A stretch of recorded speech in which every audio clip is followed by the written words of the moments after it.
Bismillahirrahmanirrahim. Assalamualaikum warahmatullahi wabarakatuh. Selamat pagi menjelang siang teman-teman semuanya. Kembali lagi di channel Ari Pusparini Belajar Bisa. Terima kasih buat teman-teman yang sudah support channel ini. Mudah-mudahan channel ini bermanfaat dan makin terus berkembang. Baik teman-teman, pada pagi hari ini kembali saya akan berbagi tentang apa yang sudah saya pelajari. Dan kali ini saya belajar tentang kekuatan kata-kata. Nah teman-teman, sebelum kita berbicara lebih lanjut, mari kita simak dulu kata-kata berikut ini. Ada orang yang mengatakan begini teman-teman, saya ingin punya usaha tapi saya tidak punya uang. Kemudian ada juga yang mengatakan misalnya ya, saya ingin belajar berenang tapi saya sibuk, saya tidak punya waktu. Ada juga yang mengatakan saya ingin berbagi dengan sesama tapi saya tidak punya apa-apa. Nah, dari kata tersebut apa kira-kira yang bisa teman-teman tangkap? Jangan dijawab dulu ya teman-teman, kita beranjak kepada susunan kata yang lain. Misalnya, walaupun saya tidak punya uang, saya bisa memulai usaha dengan tanpa modal. Kemudian, walaupun saya sangat sibuk, saya bisa meluangkan 1-2 jam untuk berlatih berenang dalam 1 pekan. Kemudian yang selanjutnya, walaupun saya tidak punya apa-apa, tapi saya punya kegembiraan, punya waktu yang bisa dibagikan. Nah, dari susunan kata tadi, dari yang pertama dan yang kedua, apa perbedaannya teman-teman? Pada susunan kata atau kalimat pertama, kita melihat ada kata tapi. Walaupun, maksud saya ingin punya usaha, tapi saya tidak punya uang. Kemudian yang kedua, walaupun saya tidak punya uang, saya bisa memulai usaha tanpa modal. Nah, keduanya seperti mirip begitu ya teman-teman, dalam kondisi yang hampir mirip. Tetapi kalau kita lihat dari kata yang keluar di dalamnya, maka akan ada dua hal yang sangat membedakan, yakni kata tapi dan kata walaupun. Pada kata tapi dan kata walaupun, meskipun hanya sepenggal kata, tetapi ini mempunyai perbedaan yang luar biasa. Apa saja perbedaan yang terkandung? Yang pertama pada kata tapi, ya. Kata tapi, saya ingin belajar berenang tapi saya sibuk. Nah, kata tapi di sini nampak sekali si pelaku membuat keadaan menjadi lebih besar, menjadi terbebani, ya, membebani orang yang mengatakannya karena dia tidak punya waktu, kemudian dia tidak bisa beraktivitas. Kemudian bisa juga kata-kata semacam ini membuat batas atau tembok yang menghalangi seseorang untuk melakukan sesuatu. Bahkan pada hal-hal tertentu bisa membuat ketakutan-ketakutan. Nah, ini yang perlu kita waspadai dalam berkata-kata. Kemudian mari beranjak kepada kata yang selanjutnya. Walaupun saya tidak punya uang, saya bisa memulai usaha dengan tanpa modal dan sebagainya. Tanpa modal uang maksudnya teman-teman. Di sini apa yang terkandung pada kata walaupun? Pada kata walaupun ada harapan, ada optimis, ada kemudian pilihan-pilihan, yakni ketika tidak punya uang, maka dia bisa memilih alternatif yang lain. Ada juga memenuhi ide gitu ya, ada ide-ide yang kemudian muncul, ada hari baru, ada usaha baru.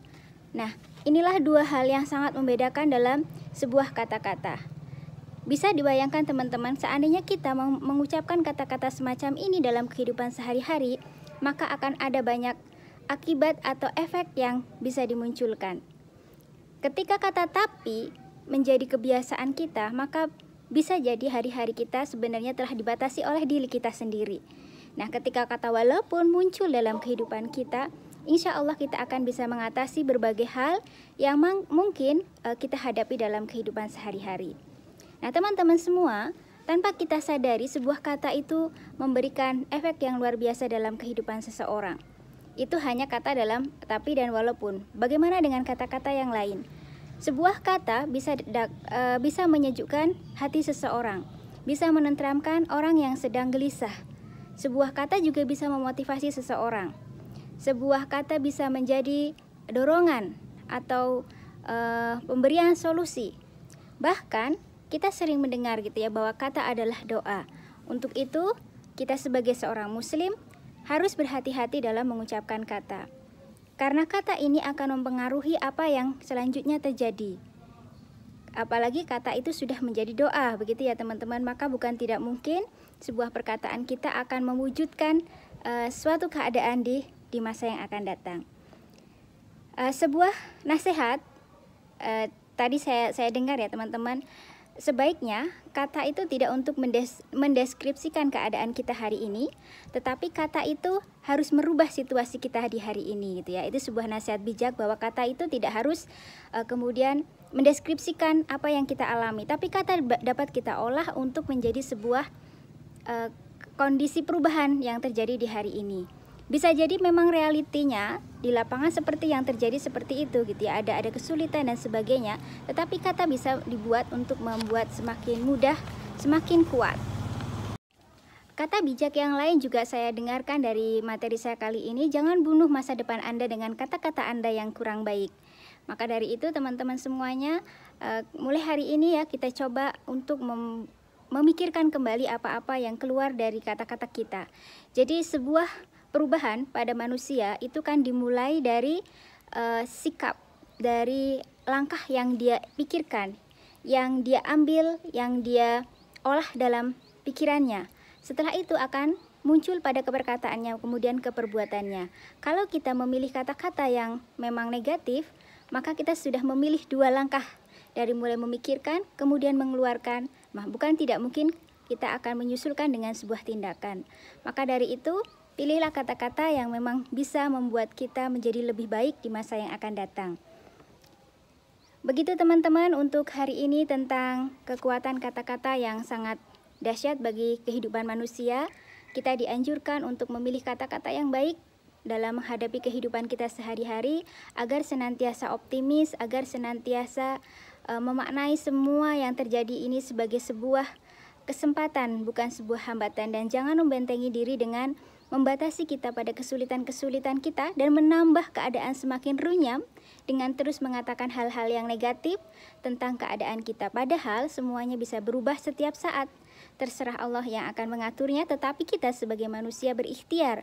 Munculkan doa-doa yang baik, munculkan kata-kata yang baik yang dapat membuat kehidupan atau suasana menjadi lebih baik, sehingga akan menyongsong perubahan yang juga lebih baik insya Allah. Demikian untuk hari ini, mudah-mudahan bermanfaat. Assalamualaikum warahmatullahi wabarakatuh.